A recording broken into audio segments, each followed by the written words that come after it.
This is Davida Sapphire. And this is Star Shadow with the United North Alliance. And today, or tonight, we're actually here to talk about Stranger Things 3.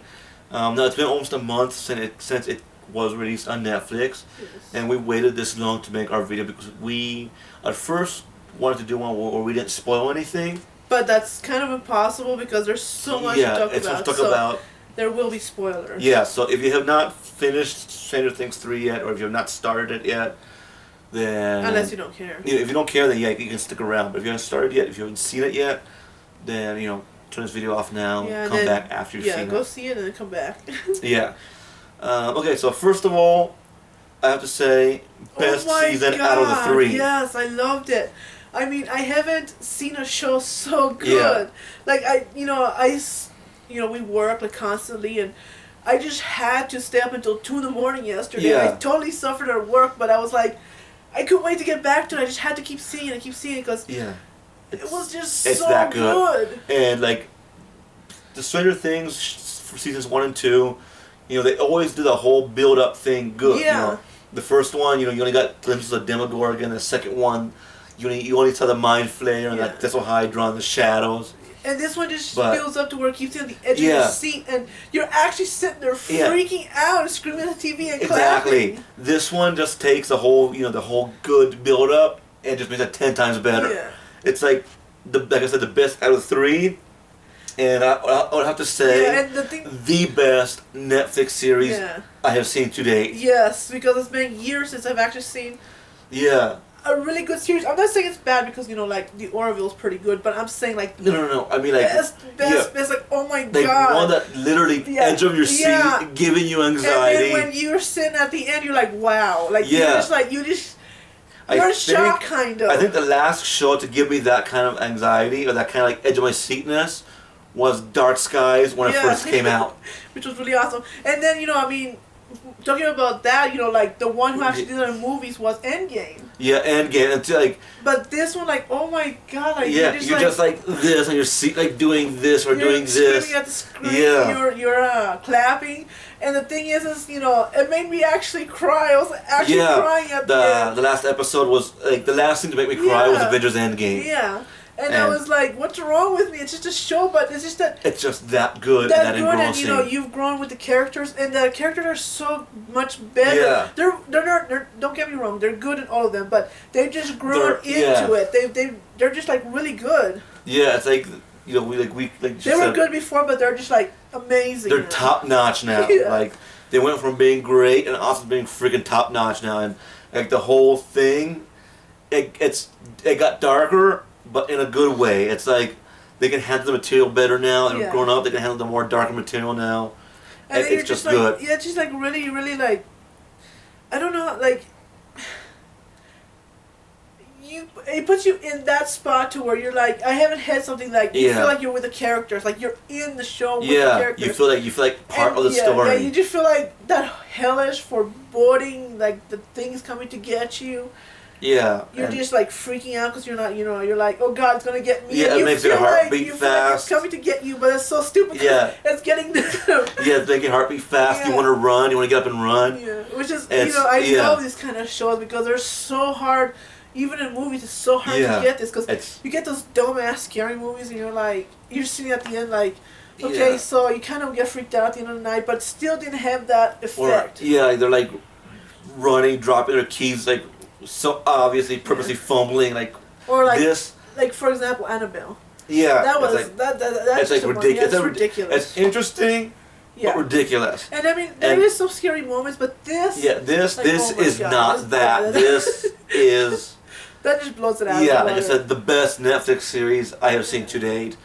And, that's not us exaggerating. No, I mean... We watch a lot of Netflix. Yeah, we watch a lot of Netflix, watch a lot of scary stuff. And, Hulu, yeah. I watch a lot of the, the CTV caught creatures, creepy things. Yeah. It's like that come to life. Yeah, it's kind of like a cotton tape type thing. Yeah. I think the only thing that would probably make it better, would make it even creepier and more, would be if it was a found footage. That would be the only thing that could make it more engrossing and make you feel more a part of it. Yeah, I mean I just don't, I was sitting there shocked, like, wow, like, this is, every time one would end, I want to keep watching, because I would be like, wow, at the end, and I was like... you gotta keep going the story. And it's just, like, really cool. I mean, the creatures keep getting better and better, too, and, and it does a really good job, like, I know, when you saw, like, the second season, it ended with, like, the Mind Flayer Thessal Hydra thing over the school. Yeah. This actually, like, pays off on that. It's not... The cool thing about this is it's not a freaking, ghost creature anymore. It's an actual physical creature. It's not a shadow thing. It's still controlling people, but, it's not... it's kind of... How do I put this? Like you said, it's a real creature, and it's, like, an actual continuation of how the story ended at season 2, so it's not like... you get that big tease at the end of 2, and then it's a totally different story. Yeah, or like continuity sucks or something. Yeah, like kind of like a movie ends like introducing this character, and the next sequel is like a totally different character. It's like none of that. Like this actually continues the story of 2 and makes the story better. Yeah, because they just keep coming back, and they're getting creepier and creepier and stronger, and then they finally figure out that it's Elle that's a problem, and they want to kill her. Yeah, and it's interesting to like getting to the final episode of the season. Again, huge spoilers if you still stuck around. If you stick around this far because you don't care, this kind of just ruins the whole ending. So if you don't want to hear this, you can leave if you don't care. But yeah, so like when it ends, the whole premise of the story basically is that the Russians are trying to reopen the Upside Down. And they build a mole. Yeah, they build a mole to hide their bunker where the device is to rip the hole into the Upside Down. Yeah. One of the things I have to say about that before you continue is I love the way all the kids are separated and the adults are separated, and they're all doing their little pieces and it all comes together. It kind of harkens back to season 1. Yeah. Again, the Stranger Things 1. Like nobody gets help, and nobody's helping each other, and the adults don't even know the kids are in trouble. Like in season 1, it was the kids looking for Will, and then it was Hopper, then it was Joyce. Yeah. And the other people, I don't remember who they were. And then one part think it's just the Russians trying to open the door. The other part think they find out the Russian spies, and they find out they're trying to open. Like very reminiscent of season 1, like where it's like all the different parts happening, and then eventually at the very end they all come together. Yeah. So it's kind of building and making the story of Stranger Things 2 better, but at the same time, doing a lot of callbacks to the first one, and also making it better than it already was. Yeah. One of the things that made me cry, which is going to be a spoiler, at the end was Hopper dies. Oh yeah, we think Hopper dies. Yeah. And like I said, the machine we were talking about earlier, they destroy that machine, but Hopper gets trapped in there. I mean, my theory is that he went into the Upside Down, but still, if he goes into the Upside Down, how are they going to get him? Well, yeah, and then there's the whole heart thing where Joyce is like folding up his things. Leaving Hawkins. She finds the note in his pocket that was meant for Elle that he couldn't, the heart-to-heart talk he was supposed to have that he never did. Oh yeah, he's supposed to have a heart-to-heart talk because Mike and Mike and 11 are together in this season, so kind of building off the whole snowball dance thing from the first one. So they're actually in a full-fledged relationship at the beginning. It's funny, they're totally making out, and he's totally getting and it's revealed in the end that he feels 11 is drifting away from him. That's why he wrote the whole heart-to-heart talk to them, which kind of makes his apparent death all the more worse at the end. And then makes 11 totally crumble because she thought he was just being a dick. But looking forward to season 4 though, the way it ends, we won't ruin the very very very end final scene ending, but the way that ends, that makes me super excited for. I know, I can't wait for 4. For 4, also and during the course of the last episode, Elle loses her powers. I know. I'm so trying to figure out what's gonna happen with that. Yeah, I love how they introduced Lucas's sister. She was also introduced. No, I mean you bring her into the fold. Bring her into the fold. Yeah. Oh, one of my favorite things was a never-ending story. Oh yeah, there's a. I love that. I was clapping and freaking out when they started singing the. Yeah, apparently Dustin, who's been away at a camp, gets to meet a girl named Susie. And everybody thinks she's fake. Yeah, because we don't see her or hear from her at all for the entire run. He keeps trying to get in contact with her, but. And then at the very end, he finally gets in contact with her.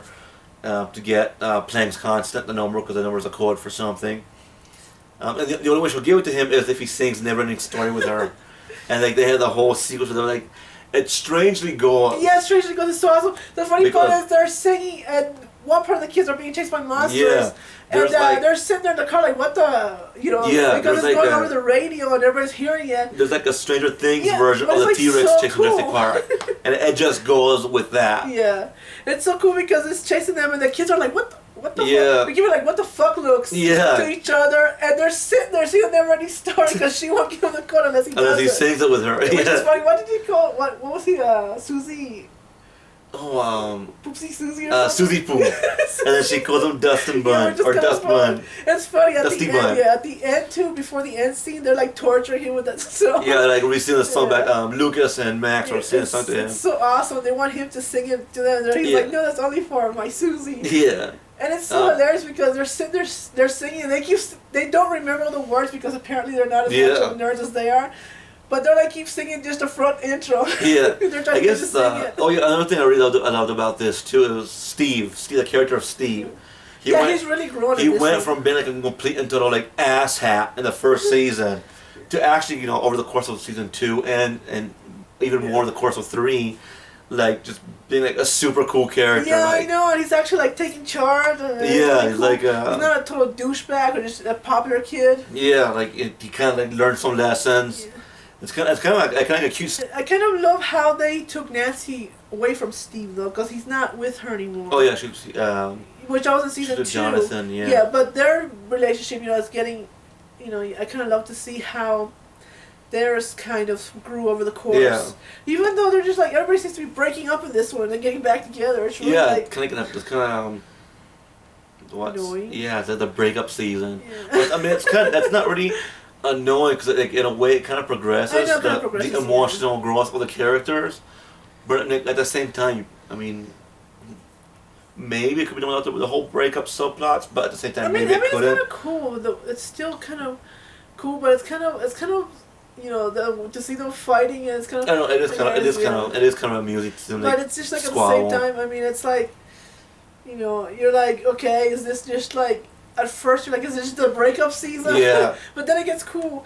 And then there's a whole sexual tension between Hopper and Joyce, which are always they're always like fighting like two married old people. Yeah, like Murray, should you remember Murray from I think the first season or second season? He's awesome. He like completely just goes off on them, like just tells them to like either grow up or go have sex. And like a hilarious scene. Oh my god! Which leads to our new favorite character of Stranger Things.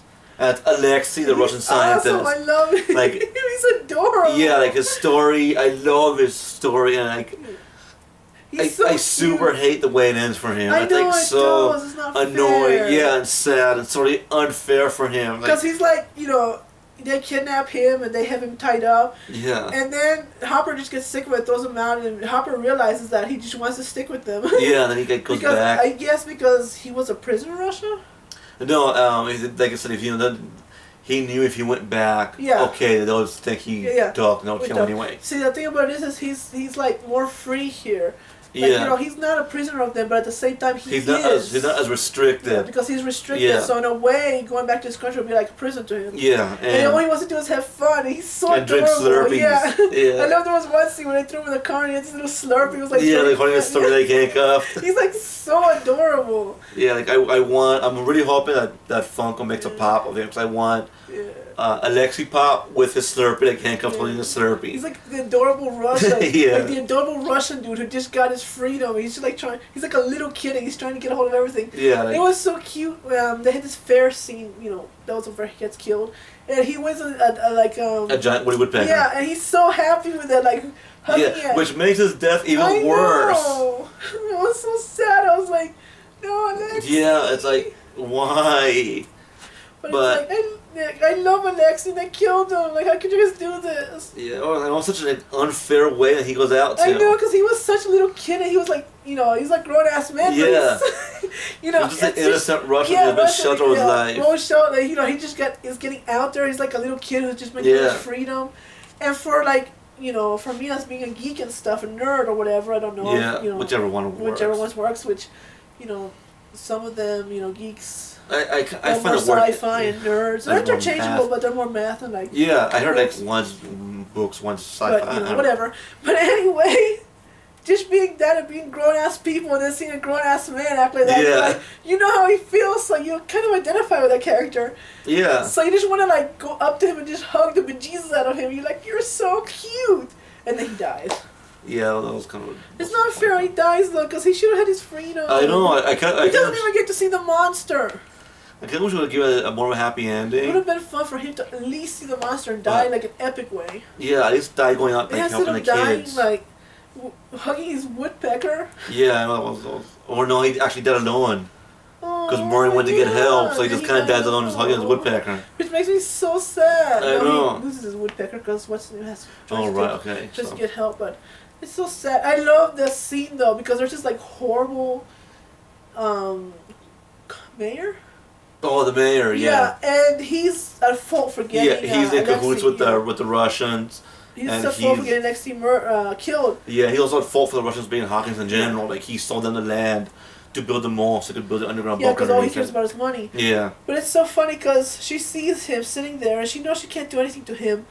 But I love she just goes up and punches him and just kicks him in the balls. It's like she just kicks him in the crotch, and it's the best scene ever because like yes, it's not just because you didn't get really revenge, but at least she at least hurt him a little bit. It's kind of fun to see like Joyce doing a bit. You know, she kind of does a bit more in this one too, which is kind of nice. Like I know in like even in the first one, you know, she kind of does take charge, just kind of taking charge in a crazy way, whereas this one's kind of taking charge kind of more in a protective, kick-ass way. She realizes how much she does love Hopper. She's about to give him a chance, and then he's like... Yeah, and then he disappears. And oh god, I really hate that other Russian guy. Oh yeah, the one. Oh god, that guy, the one who kills Lexi. Yeah, I kind of wish they would have had like. He looks like Schwarzenegger.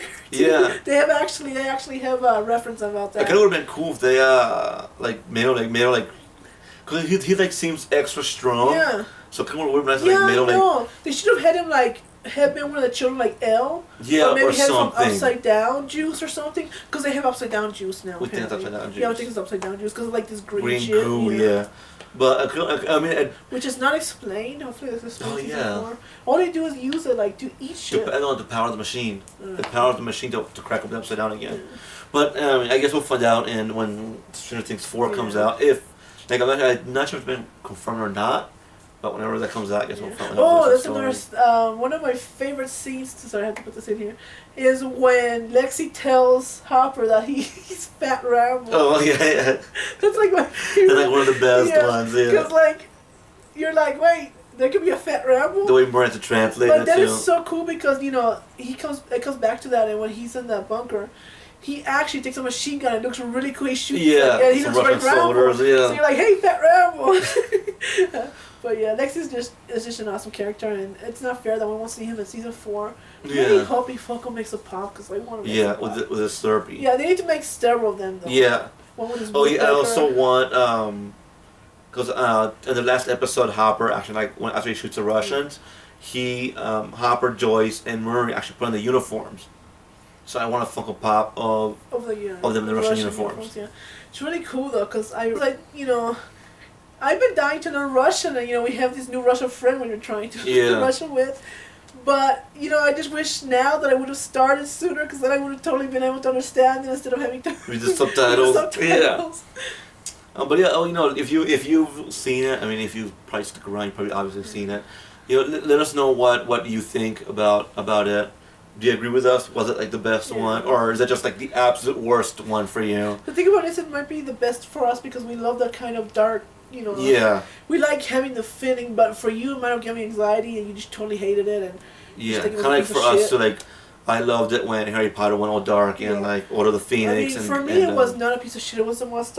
It's almost the show I've seen of 2019. Yeah, and like I said, the best Netflix show I've because I know, some people out there just have anxiety and they just can't take it. And then they'll be like, it was a piece of shit, you guys are lying. But you're like, for you it might have been, for us, for people like us, it was just, really cool. Yeah. So let us know what you think about it. Let us know who your favorite character is. What was your favorite moment out of the entire the show? Let us know all that in the comments below, and we'll try and get back to some of you. And if you've seen it, I'm not sure if many people know about this, but the actor who plays Murray, who portrays Murray in the show, I don't remember exactly what his name is, but he posted a phone number on Instagram. On his Instagram, that if you were to call, you were greeted with a message from his voicemail with he kind of gives it a little bit of a hint. Yeah. That Hopper might still be alive. Yeah, because he says he has an update, but it's only for Joyce. Yeah, if you want to call the number, it's 618-625-8313. If you call the number already, let us know what you think might be alluding at. It's so hilarious because he's just so mad at whoever's calling. Yeah, it's like it's just hilarious to listen to. Like, but let us know what you think it might be alluding to. Do you think it might be a update on Hopper? Do you think it's update on something else? Because he's like, I have an update for you, but it's not good or bad. Yeah. So let us know what you think about that. For me, my speculation, good or bad, Hopper's on the upside down. Because it's not good. Yeah. It's not bad, but at the same time, it could be bad. Yeah, I do kind of like, because there is a scene where he like looks back at the portal being ripped in the wall, and at least for me, it seems like he's gonna jump into it. I know he does because he's thinking about it because he knows that, maybe he can survive there at least. Yeah. Oh my God, the U.S. government sucked. They came so late. Oh yeah, the army. Yeah, they come so after everything's over with, like everyone's already dead. Yeah. Oh, that's another thing that made me so sad was Billy. Oh I loved Billy. He was a complete dick in season 2, but like, And here he's being controlled and he's a complete dick, but not because on purpose. Yeah. But in the end, he realizes how much At least he goes out a hero in the end, so that's kind of like about that. But yeah, let us know what you think about it. If you think we're right, we're wrong. Thought about it, and yeah, we said earlier. I was just so happy. What you thought about it? Favorite character, or new character, I guess. Yeah, but who is your favorite character? Yeah, who's your favorite character in general? Yeah, general. Like new character, like passive character would be Alexei, definitely. Yeah, definitely. Permanent character is definitely Hopper. Yeah, I love Hopper. Like if I had to get the one thing, like Stranger Things would have to be Hopper. Yeah, and let us know your favorite moment from Stranger Things 3. Which reminds me, one of my favorite pops is like the one with the ice cream. Oh yeah, the Scoops Ahoy Steve. Yeah. But yeah, all that. Let us know all that in the comments below. We'll try and get back to you on a few of them. And who has predictions for season 4? And who has become your favorite? Yeah. Because mine would be Steve. Yeah, because I really did not like Steve in the first one. Although to be perfectly honest, I wasn't a big fan of Joyce in season 1 either. I know.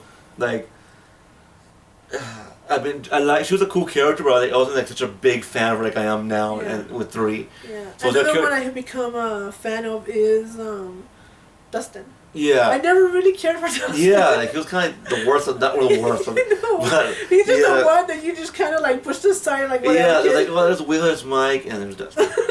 But which character did you not like originally that you like now after the series progressed?